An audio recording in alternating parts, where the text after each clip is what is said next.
begitu dipanggil menjadi pengikut Kristus, dia nggak pulang ke rumah selama 6 tahun, nggak ditegur, nggak disapa, pikul salib sangkal diri, kesaksian yang gitu, tapi bisa bertahan itu semua karena Yesus. Nah, sampai hari ini orang tuanya sudah baik-baik aja. Memang kalau ikut Yesus Kristus itu sangkal diri, pikul salib, berat apa enggak?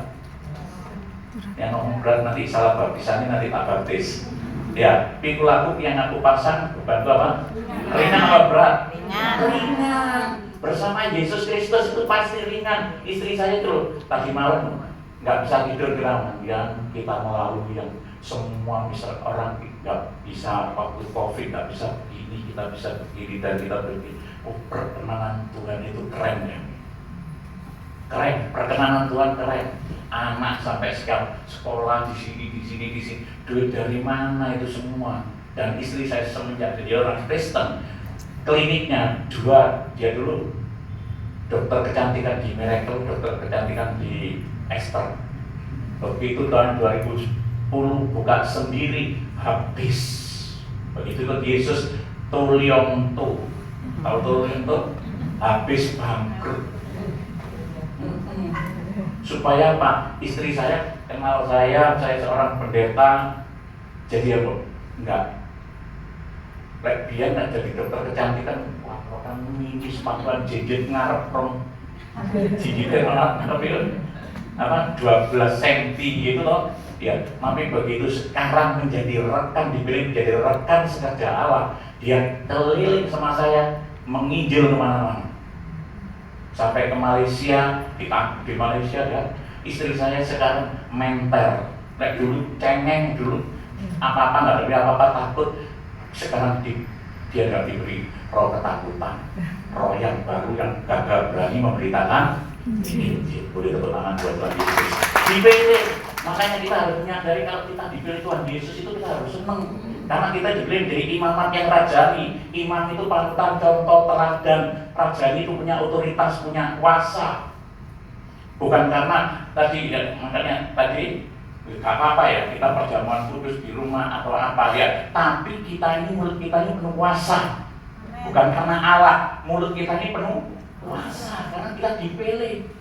Imamat yang rajani ini namanya urapan double porsi. Itu semua cuma sarana, tapi prasarana yang utama dan yang terutama adalah Roh Kudus yang ada di dalam diri kita.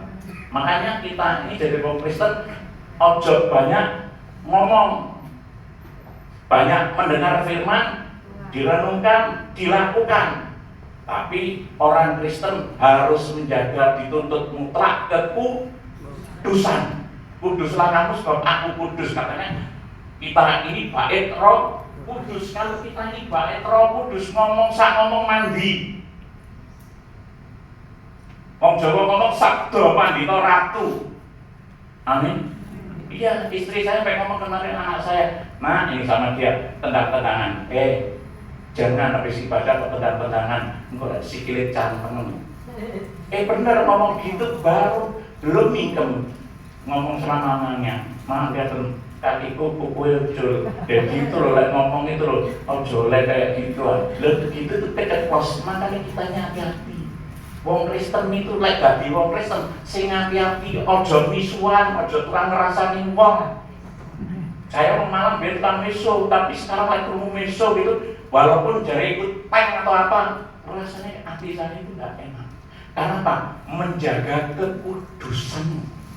Dari orang Kristen yang pingin sakti Mandraguna harus suka jamu dan jaga mulut dan jaga hati. Makanya itu hati-hati ya. Karena kita ini umat kepunyaan Allah sendiri sudah ditebus dengan harga yang lunas, dibayar. Terakhir di kayu salib ngomong apa? Sudah selesai. Utang-utang semua sampai semua sudah selesai, asalkan kita hidup taat melakukan firman Tuhan. Karena kita umat kepunyaan Allah sendiri. Umat kepunyaan Allah sendiri, innalillahi wa inna ilaihi rajiun, dari Allah kembali ke Allah. Kok kan harus ngomong amin? Amin. Iya, dari kalau tubuh kita dari tanah kembali Allah. Jiwa dan rohnya kemana? Tuhan. Ke Bapa yang di surga. Keren apa enggak? Keren. Supaya kamu memberitakan perbuatan-perbuatan yang besar dari Dia yang telah memanggil kamu keluar dari kegelapan pada terangnya yang ajaib. Gaya hidupmu menjadi saksi Kristus. Supaya banyak orang bertobat, supaya Anda berbuah dan imam Kristen gak oleh egois. Nih, saya dulu bijak rusak nakal ya wajah saya. Sebelum bertobat istrinya 13. Ya kok enggak apa kok sebelum bertobat, tapi sekarang bertobat menjadi rekan sekerja Allah. Saya baca firman, merenungkan firman, saya harus melakukan. Pembunuh, pencina, perampok. Saya dulu kan dikontrak di sini, di Suzuki, di Hero sini, Siwalankerto. Saya jadi pembalap, jadi jambret, jadi rampok, jadi bandar narkoba. Sekarang ketika menjadi rekan sekerja Allah, hidup saya yang lama itu saya tinggalkan. Ya beda mana? Yang ini saya bertobat tahun 2008, masih umur 40 lebih. Sekarang 2026 sudah berapa tahun? 17 tahun. Ya, umur saya sekarang 33 tahun. Amin. Galatia 2 ayat 20. Namun aku hidup tetapi bukan lagi sendirian yang hidup, melainkan Kristus Yesus yang hidup dalam aku. Kristus umurnya berapa? Ya beda. Awet muda apa enggak? Awet. Kalau bersama Yesus Kristus itu pasti awet Muda. muda. Namun aku hidup tapi bukan lagi sendirian yang hidup, melainkan memang Kristus. Nah, ini saya diselamatkan, diselamatkan itu mesti ono nure dari wong Jawa biyen. Ya kan ono cahayane karena diberi menjadi terang dan garam dunia. Makanya lihat ibu-ibu yang seger-seger ini diberi menjadi terang dan garam dunia. Katakan amin. Anda hari ini Anda sehat, itu Anda dipilih. Yes. Amin. Amin.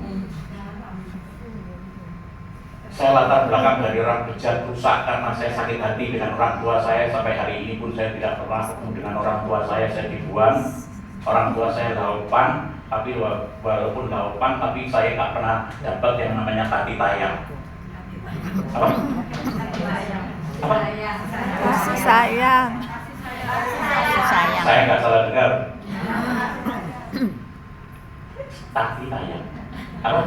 Kasih sayang. Itu Anda kasih sayang. Oh namanya tati tayang aja saya nggak pernah kok, apalagi namanya kasih sayang.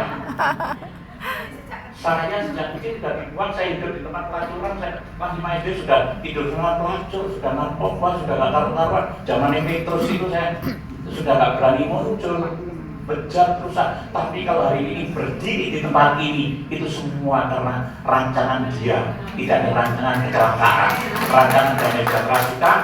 Makanya jangan membenci orang yang bejat, yang rusak ini. Yesus datang pada orang yang bejat, yang rusak. Untuk apa? Diperbaiki. Yang tadi ngomong apa?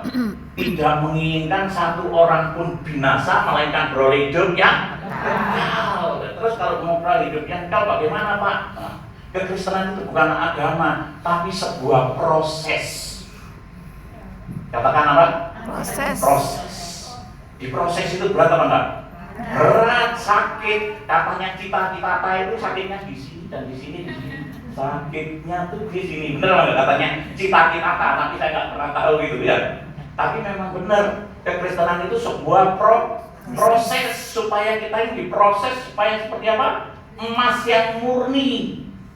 Makanya Allah kita itu api yang menghanguskan. Setiap orang Kristen itu harus diproses. Diproses itu harus taat. Tahu artinya taat? Tidak ada alasan titik. Lewat dari orang Kristen hidupmu bukan kamu lagi, tapi Kristus. Tidak ada alasan Titik. Tidak ada alasan Titik. ojo macem-macem. Bener-bener? Betul. Ya, lek macem-macem nanti misalnya sudah dibaptis, sudah jadi manusia baru, nakal meneh, coba-coba ngombe, selingkuh atau itu yang datang 7 lebih jahat. Mau Kristen itu lah, jahat, tujuh lebih jahat. Karena buka celah. Bener apa enggak? Makanya jangan